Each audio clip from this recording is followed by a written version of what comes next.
Hello everyone, মই তুলিকা আপোনালোক সকলোকে পুনৰবাৰ স্বাগতম জনাইছোঁ মোৰ চেনেল তুলিকাছ আৰ্ট এণ্ড ক্ৰাফ্টলৈ। আশা কৰোঁ আপোনালোক সকলোৱে ভালে কুশলে আছে। মই বনাইছিলোঁ এয়া ৱালত ওলমাই থৈ দিব পৰা এনেকৈ সজাই ৰাখিব পৰা লিপন মিৰৰ তিনিটা বেলেগ বেলেগ ডিজাইন আছে। প্ৰথমটো হৈছিলে আপোনাৰ ওম আৰু ছেকেণ্ডটো ইভিলাই, সকলোৱে জানে যে ইভিলাই সেইটো ডিজাইনটো, আৰু নেক্সটটো হৈছে আপোনালোকৰ লটাছ ডিজাইন। এই ডিজাইনটো বনাবৰ কাৰণে মই ক্লে ব্যৱহাৰ কৰিছোঁ। মই যিকেইটা এই লাইনবোৰ টানি লৈছোঁ সেই হিচাপত মই ক্লেটো মিক্স কৰি প্ৰথমতে এনেকৈ দীঘলকৈ বনাই ল'ম। মিক্স কৰি যেনে আটা যেনেকৈ মাৰে সেনেকৈ আটা মৰাৰ দৰে দুয়োটা মিক্স কৰি ল'ব লাগিব। তাৰপিছতে এনেকৈ দীঘল দীঘল ৰছী টাইপ মই এনেকৈ বনাই লৈছোঁ। বনাই লৈ তাৰপিছত আঠাৰ লগত মই এনেকৈ দি যাম। বাকীবোৰ মই তেনেকৈ বনাম, মই ইমান ক'ব লগা নাই। ইয়াতে আপোনালোকে চাই গ'লে গম পাই যাব, বুজি যাব।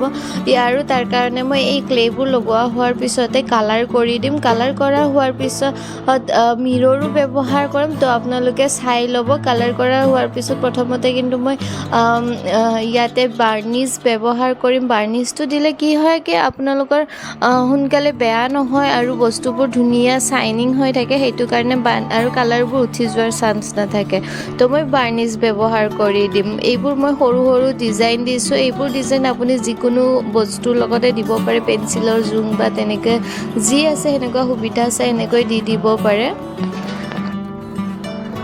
কণ্টিনিউ কৰি ভিডিঅ' দিবই পৰা নাই ভালদৰে, বহু দিনৰ পিছে পিছে মই ভিডিঅ'বোৰ দি আছোঁ, কাৰণ নতুন বেবী আছে। লগতে বেবী থাকিলে এইবোৰ ভিডিঅ' বনাব অলপ প্ৰব্লেম হয়। শুই থকা টাইমত বনাওঁ, কিন্তু কেতিয়াবা হঠাতে উঠি যায়, তো কিছুমান কাম এনেকৈ ৰৈ যায়। মোৰ বহুত একচুৱেলি ক্লে বোলা বস্তুটো সোনকালে শুকাই যায়, তেতিয়া সেইকাৰণে মোৰ মানে লোকচানো হৈ গৈছে 2-3বাৰ। কাৰণ যেতিয়া মই ক্লেটো কৰিব ওলাওঁ তেতিয়াই বেবী উঠি যায়, সেইটো কাৰণে অলপ প্ৰব্লেমো হৈ গৈছে। কিন্তু তথাপিতো মই যিমান পাৰোঁ মোৰ ফালৰ পৰা চেষ্টা কৰিছোঁ আপোনালোকক নতুন নতুন ভিডিঅ' এনেকৈ আনি দেখুওৱাৰ কাৰণে। তো আপোনালোকৰ যদি ভাল লাগিছে প্লিজ লাইক আৰু কমেণ্ট কৰি দিব, আৰু লগতে শ্বেয়াৰ কৰি দিব। বহুত কষ্টকৈ ভিডিঅ'বোৰ বনাই আছোঁ। যদি ভাল লাগিছে কমেণ্ট কৰি জনাব, আৰু সকলোৱে ভিডিঅ'বোৰ চাই কিন্তু লাইক নকৰে, প্লিজ লাইকো কৰি দিব। লগতে এয়া আপোনালোকে এটা এটাকৈ মই প্ৰথমতে গোটেই ক্লেটো লগোৱা ডিজাইন দেখুৱাই দিছোঁ। এয়া হ'ল লিপন আৰ্ট বুলি কোৱা যায়। নেক্সট আপোনালোকৰ কালাৰ দেখুৱাম। কালাৰটো মই কেনেকুৱাকৈ কৰিছোঁ, তাৰপিছত আপোনালোকৰ মিৰৰটো দেখুৱাম। আহক আপোনালোকে সকলোৱে ভিডিঅ'বোৰ চাই থাকিব। আৰু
এয়া ডিজাইনটো প্ৰায় মোৰ কমপ্লিট হৈ গৈছে এনেকৈ গোটেইখিনি কমপ্লিট কৰা হোৱাৰ পিছত মই দীঘলকৈ ৰছীৰ সহায়ত জইন লগাই দিম আপোনালোকৰ কেনেকুৱা লাগিছে মোক কমেণ্ট কৰি জনাব আৰু যদি ভাল লাগিছে প্লিজ শ্বেয়াৰ কৰি দিব আৰু লগতে আজিলৈ আহিছোঁ বাই নেক্সট আৰু নতুন ভিডিঅ' এটা লৈ মই আপোনালোকৰ ওচৰলৈ আহি যাম তো আজিলৈ আহিছোঁ বাই